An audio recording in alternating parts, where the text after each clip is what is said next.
So welcome to another episode of Original Digital, which is being aired on Media Village.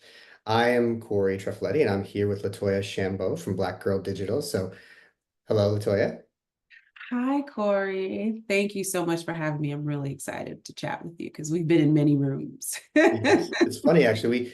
We only met maybe 2 months ago, but we're on Yeah, committees together. You're doing a panel that we're I going to be involved in a know. future. We're everywhere. I don't know if maybe we have the same PR people. I don't know. That is so funny. When I saw you on the panel, I was like, go figure. But of Yeah, it'll course. be fun. We finally get to meet in person. So why don't you just give a little bit of a heads up for the couple people who may not know you? Talk a little bit about yourself and what you do. Yeah, so I'm LaToya Shambo. I'm the founder and CEO of Black Girl Digital.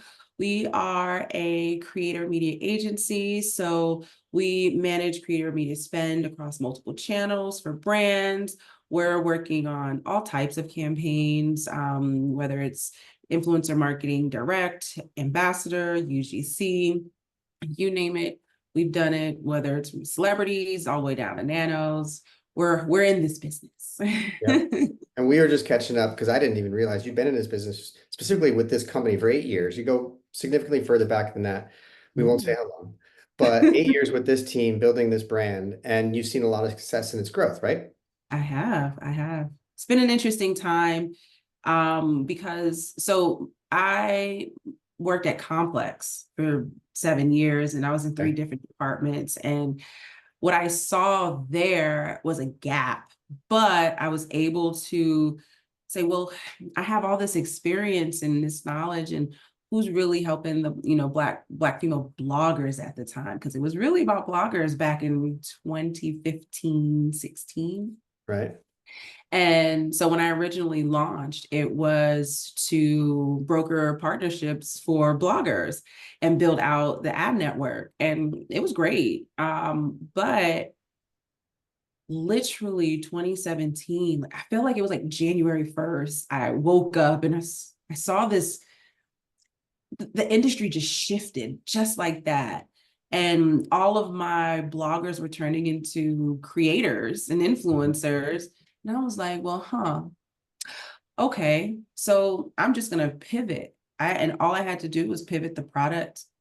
I didn't have to pivot my purpose. No. The pivoting in the product just made me access impact and my purpose greater and faster, because the influencer space just it hit. And the brands that I was working with, they were like, let's try it. And we were testing things out. And I was like, nah, this is cool. Yeah.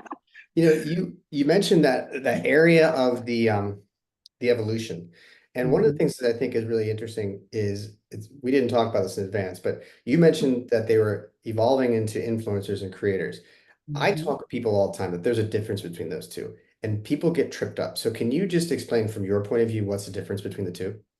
Yeah, so how we view it is everyone is a creator, not everyone is an influencer, right? As a creator, you're using these platforms as a tool to create your content, right? As Mhm. an influencer, you're actually building an audience around a purpose, a passion, and monetizing it. Um, Mhm. and you also can too be a creator, obviously, but your real source is like leveraging that audience piece. And I think that in the space of advertising, it's easy for me to articulate in that manner and really look at it from that lens, because influencer marketing is a channel, Yep. right, that we're now leveraging in the advertising space. But under influencer marketing, there are levels to how you activate, right? We're either leveraging an influencer for their reach as well as content, or we're working with creators specifically to produce content. And then we're then leveraging that content to do other things Got it. across the media and the web. So that's really how we identify or distinguish the creator from the influencer. And in my perspective, I also kind of think about a creator as somebody who probably has a content calendar that they're publishing on regularly, whereas an influencer has probably built an audience, to your point, that gives them a platform, but they're not necessarily creating content with it. They actually are the content. Is that also pretty Yeah, good? I could agree with that. Yeah, absolutely. Okay. And I would love for you know, some of the so we've built out a media group channel where we do have a group of influencers and creators in that group, but we try to educate them on you should actually think more about your content calendar, Yeah. because in the media publisher space, that's how we sell, right? So we're selling future content, not necessarily, you know, content that's already been created. Now that's licensing. That's a whole other business. Yeah. You know, so yes, I 100% agree about the just being organized around your content and as a content creator specifically. Yeah. Yeah. And the channel has become more and more valuable to brands. You have an agency that helps these brands figure out how to unlock and surface the value and to create that value. Mhm. Mhm. What are the different types of challenges that an agency like yours faces that maybe is the same or is different than any other type of agency in any other type of space? Yeah, you know, I think what I've struggled with the most is articulating why this is truly necessary. Hmm. Some agencies, some of our agency partners, they're finally getting it because they recognize the heavy lift it takes to plan, source, vet, execute, report, rinse, repeat, and like they finally get it. Like we don't have the bandwidth, but Black Girl Digital has the bandwidth. Like Sure. we have a real process around activating and executing and strategy. But in the beginning of time, no, they didn't see it. No one saw it. So I was always in these big pitch meetings and I'm like, okay, like okay. It's like it literally took me 1 year to pitch Disney to Yeah. win that business. Yeah. You know, it's the constant like this is the value, this is the benefit, you know, and so I would say like because most people are management. We're not management. I didn't want to go in that business model that doesn't suit our mission and my purpose. Yeah.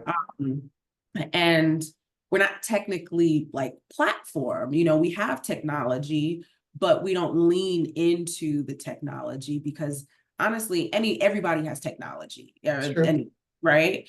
So it's just a different, it was just a different business model as a managed service to pitch and really think it differently. And just even in our recent rebrand, as a creator media agency is just really about being forward thinking in where the space is going versus where it's at now. Like right now it's super wild west. Like it was the wild west before, but now it's wild. It's like wildfire because Yeah. everyone has access to everyone. And it's like, are you exclusive? Do you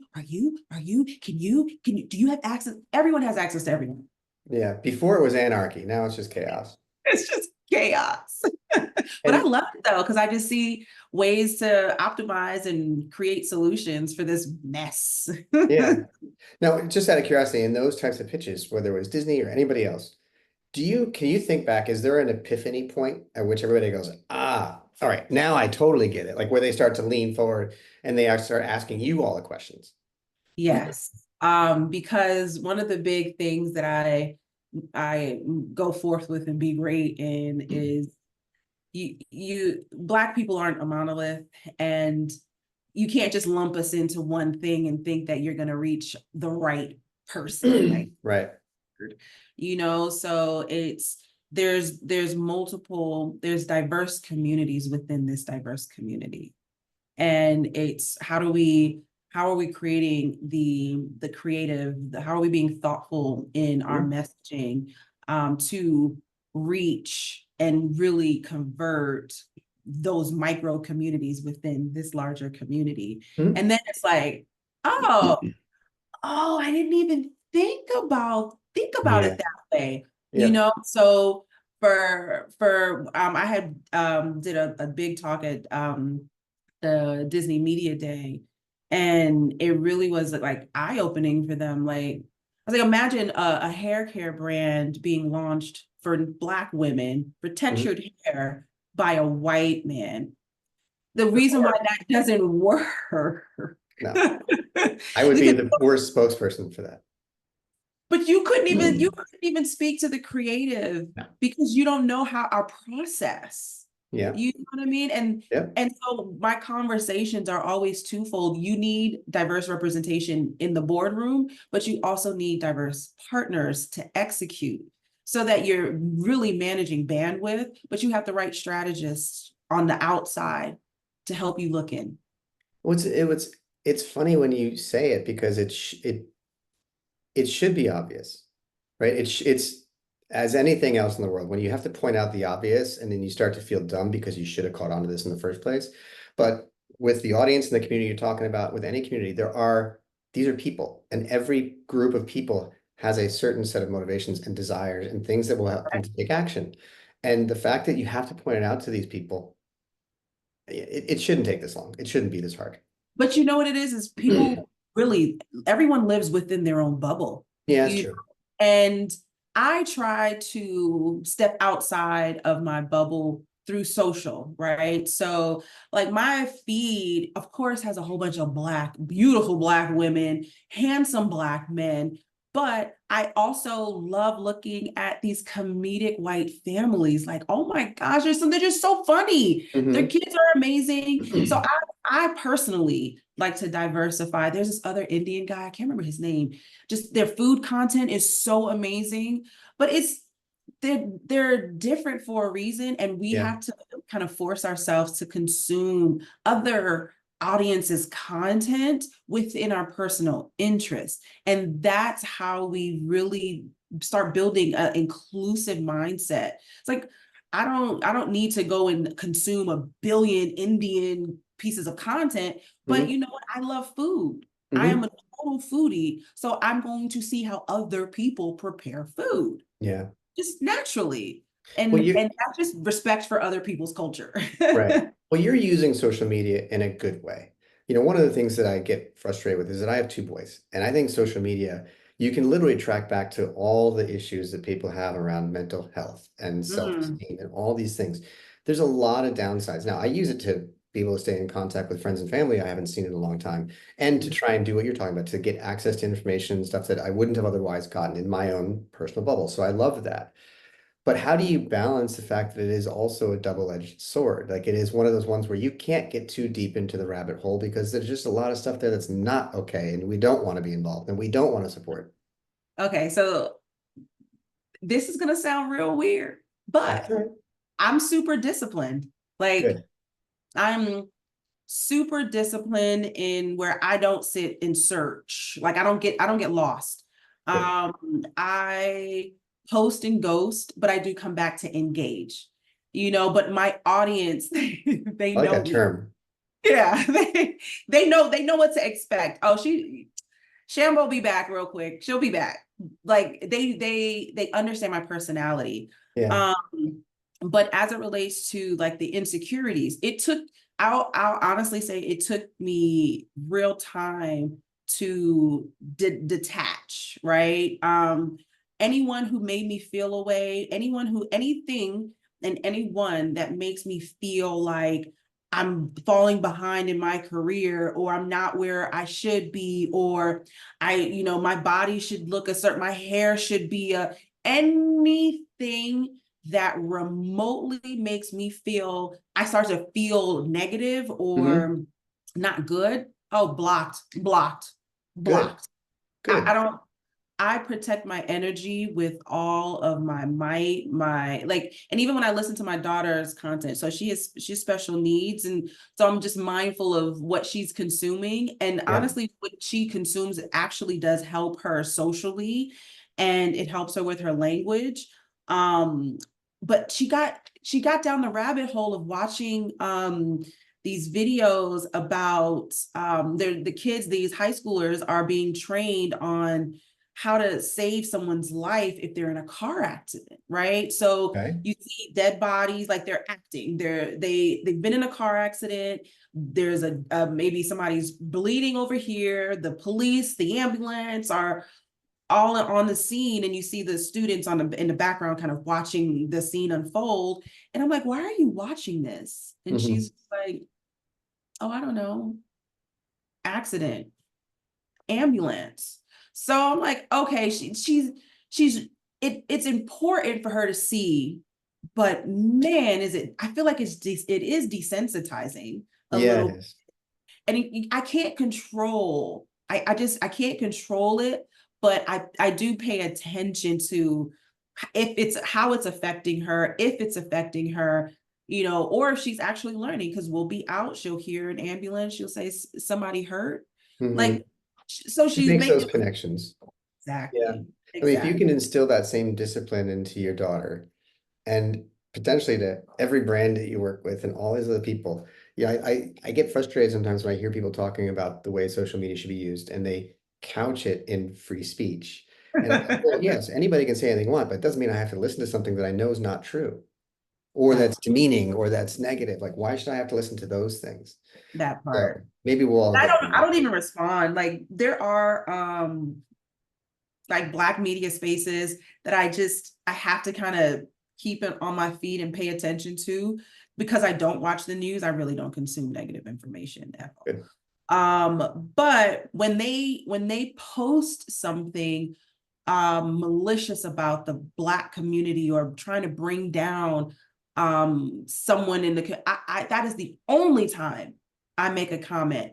I'm like, you have a choice. Yeah. You as this huge platform have a choice of the type of content that you amplify, and this is how you choose to do it. Oh, and they'll take it down. I mean, I'm nobody. Nice. That's good. Now, But I'll make a note. yeah. Well, and you flip that around, it sounds like on a regular basis by working with these brands to help shepherd them into the community in a way that's going to be positive, that's going to be reinforcement, that's going to be beneficial to everybody, right? Absolutely. Absolutely. It's about respect, and I just lead life. Just respect people. You respect people, you respect how they live and how they integrate your brand into their life. Yep. It's not about how you use your brand. It is about how they use your brand. Yeah. And we just tell the right story, and it'll connect. It'll click. Yeah. Yeah. And I love that. I mean, that should be the message of any agency, regardless of what the area of focus is. But I love the fact that you're able to do it in this area, in this community, and do it in such a great way. And you're starting to see the growth and the traction that you deserve. Yeah, it's coming along. It's not it's not easy, but it's fun. I It's joke with people, rewarding. if it was easy, it would be a hobby. We get paid to do this, so it's got to be. That part. That Um, part. Hmm. what's one thing, I guess, as we start to come to the close on this, what's one thing that you wish people knew more about what you're doing, about the community that you represent, about the ways to engage with that community? What's one thing you would want to leave people with? Um, I would want people to remember that we all like to do all of the things, and I think, like, and I'll just be a specific in an interest, like, again, food. We all Yeah. eat. Yeah. We all eat. So where marketing should pay attention is building community around particular interests, and just being respectful of our personal interests. Like, yes, we community around our curly hair. That is a thing. Hmm. It's a real thing. Hmm. We community around mac and cheese. It's a thing. I don't eat it much anymore, but when I have a good plate, I have a good plate. Yeah. Like, we community around the things that we love. Hmm. And one of the easiest ways to get in and community with us is to show your love for the same thing, if it's the thing, Hmm. right? So if you are, I don't know, skincare, most Black women, we don't talk preventative often, but yes, we talk hyperpigmentation. If that's the problem you solve, come find us in our community talking Yeah. about this problem, Yeah. and learn more about why we have this problem, and then present your solution to the problem. And Hmm. now you're part of the community. You empathize with us, but you can also help us. It's not talking at a community. It's actually engaging with a community, listening a little bit, and then offering up a solution to what the problem or the challenge might be versus just walking into the room and saying, oh, I can solve this. Exactly. Exactly. So Cool. yeah, we're people. Yeah. But Everybody. all the audiences, every audience, just they're people, just move with respect in that for different audiences, diversities, intersectionalities. And I think marketing will be in a greater place. Cool. Well, the next time you're in Austin, which is where I live, we'll go get some. They have brisket mac and cheese. Don't play with me in brisket. It's good. It's good. There's two Oh places I can think my of, and it's gosh. really good. It's a big, thick thing. It's awesome. Ugh, I will fast when I get home.